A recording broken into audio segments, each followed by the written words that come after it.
Okay. हाँ, hello बच्चों। चूँकि अभी हमने हाइगन थ्योरी हमारी चल रही है, तो उसके मैं थर्ड पार्ट पे आती हूँ, जो कि लास्ट पार्ट है इसका। इसमें आपका टॉपिक है plane wave at a oblique incidence. इसके पहले हमने plane wave at a normal incidence किया था। अब हमको plane wave at a oblique incidence देखना है। तो केस इसमें भी जैसे हमने नॉर्मल इंसिडेंस में 3 पार्ट किए, वैसे ही हमको ऑब्लिक इंसिडेंस में भी 3 पार्ट करना है।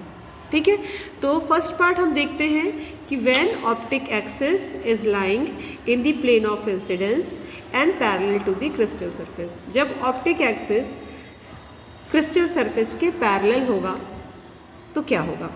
डायग्राम में अगर हम देखेंगे तो ये आपका सरफेस है, सरफेस पे ऑप्टिक एक्सिस उसके पैरेलल है।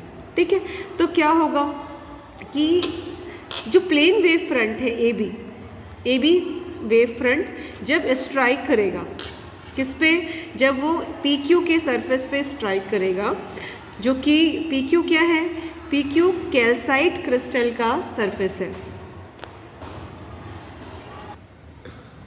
तो जब plane wave front A B आप डायग्राम में देखेंगे, वो पी क्यू सरफेस पे, जो कि क्रिस्टल कैल्साइट क्रिस्टल का सरफेस है, कैल्साइट क्रिस्टल के सरफेस पी क्यू पे स्ट्राइक करता है, तो जो ए आपके पास दो वेव फ्रंट, आपको जो वेव फ्रंट ए बी दिख रहा है, इसका जो ए पार्ट है वो सरफेस पे पहले टकरा जा रहा है। देखो ए पार्ट पहले टकरा रहा है, लेकिन बी अभी भी ऊपर है, अभी तक सरफेस पे टच नहीं किया है। तो जैसे ही ए पहुंचेगा तो आप देखेंगे यहाँ पे हमको ओ रे दिख रहा है और यहाँ पे ई रे दिख रहा है। चूँकि ऑप्टिकल एक्सिस पैरेलल है क्रिस्टल सरफेस के, तो इस सरफेस पे ओ रे और ई रे दोनों मीट कर रहे हैं। ठीक है, मैंने बताया था कि ऑप्टिक एक्सिस पे ओ रे और ई रे की स्पीड सेम होती है, तो वो दोनों यहाँ मीट कर रहे हैं। तो यहाँ पर जैसे ही वो अंदर एंटर कर रहे हैं, तो एंटर करने के बाद जैसे ही ओ रे और ई रे बाहर निकलते हैं, तो सपोज़ उनको टी टाइम लग गया। यहाँ पे जितनी देर में सरफेस रीच किया यहाँ पर, उतनी देर में अब जो आपका बी पार्ट है, वो बी पार्ट अब जा कर के इस सरफेस के सी पॉइंट पे टकरा रहा है। ठीक है, तो यहाँ पर आप ये देखेंगे कि आपको ये ओ रे मिल रहा है, ये आपको ई रे मिल रहा है। ठीक है, और यहाँ पे आफ्टर स्ट्राइक अब ये देखेंगे हम कि कितना डिस्टेंस कवर किया। तो बी, अगर मैं ओ वेव की बात, अगर मैं आपको ए पार्ट की बात करूँ तो बी सी डिस्टेंस है। ठीक है, तो ये B C upon O wave front, तो B C upon nu distance cover कर रहा है ओ वेव, और B C upon mu E. ठीक है, B C upon mu E distance cover करेगा ई वेवलेट। देखेंगे यहाँ पे मैंने जो लिखा है, मैं पढ़ के बताती हूँ कि let a way plane wave front A B strike obliquely on the upper refractive index surface P Q of calcite crystal. जैसे ही plane wave front A B पे पी क्यू पे टकराता है, the end A of the plane wave front, जो wave front का जो A end है वो पी क्यू से पी क्यू फर्स्ट, पहले वो पी क्यू से पहले मिलता है। Then B take sometimes T, जो बी है वो टी टाइम लेता है टू रीच पी क्यू। ठीक है, टी टाइम ले रहा है पी क्यू तक पहुंचने में। By the time wavelet reach B to C, जब तक लाइट आपकी जो बी पार्ट है, जब तक वो सी पर पहुंचता है, जो ए पार्ट है वो क्रिस्टल के अंदर B C upon mu naught. देखेंगे B C upon mu O, naught नहीं होगा, वो म्यू ओ है। ओ मीन्स ओ होता है ओ वेव के लिए। ठीक है ना, तो जो ए पार्ट है वो जब तक बी सी तक पहुंचता है, तब तक जो आपका वेव फ्रंट का पार्ट ए है वो बी सी अपॉन म्यू ओ क्रिस्टल के अंदर वो जा चुका है डिस्टेंस, और उसके बाद जो ई वेवलेट ट्रैवल है वो डिस्टेंस वो कवर करता है बी सी अपॉन म्यू ई, वो सभी डायरेक्शन में कवर करता है, लेकिन पहले ए एंड एंटर कर रहा है। तो चूँकि ए एंटर कर रहा है तो यहाँ पे ओ रे और ई रे मिल रहा है। सी पॉइंट जब टकराएगा तो यहाँ पे आपको ओ रे मिल रहा है और यहाँ ई रे मिल रहा है। जब आप सी पॉइंट से आप एक टेंजेंट लेंगे और सी से यहाँ पे टेंजेंट लेंगे तो एक आपको सी ओ टेंजेंट मिल रहा है और एक सी ई टेंजेंट मिल रहा है।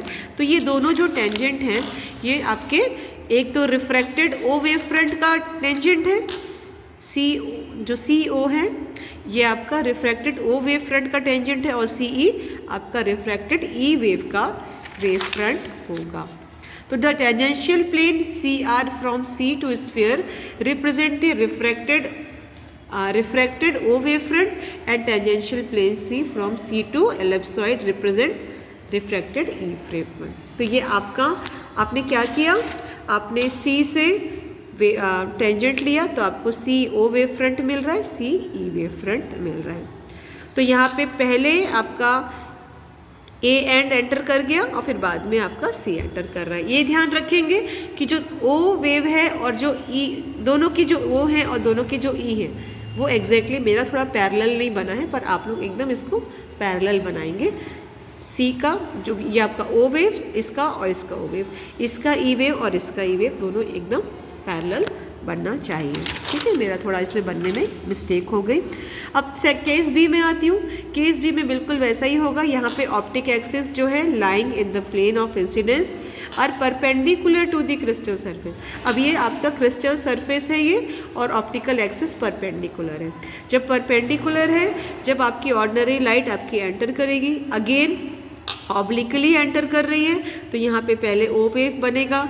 अभी बी पार्ट एंटर नहीं कर पाया है, लेकिन पहले ए पार्ट जब एंटर करेगा, लेकिन यहाँ पे चूंकि आपका ऑप्टिकल एक्सिस पैरेलल है, तो अलोंग दी ऑप्टिकल एक्सिस आपका ओ वेव और ई रे का स्पीड सेम होगा, इसलिए वो दोनों इस पॉइंट पे आकर के मीट करेंगे।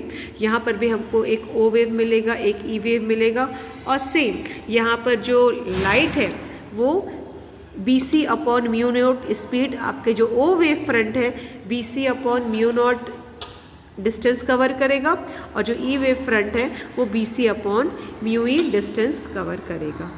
ठीक है, उसी प्रकार से आपका जो क्रिस्टल सी है, केस सी है, केस सी में भी आपका ऑप्टिक एक्सिस इंक्लाइंड है, तो ऑप्टिकल एक्सिस इंक्लाइंड है बिल्कुल सेम एज इट इज़।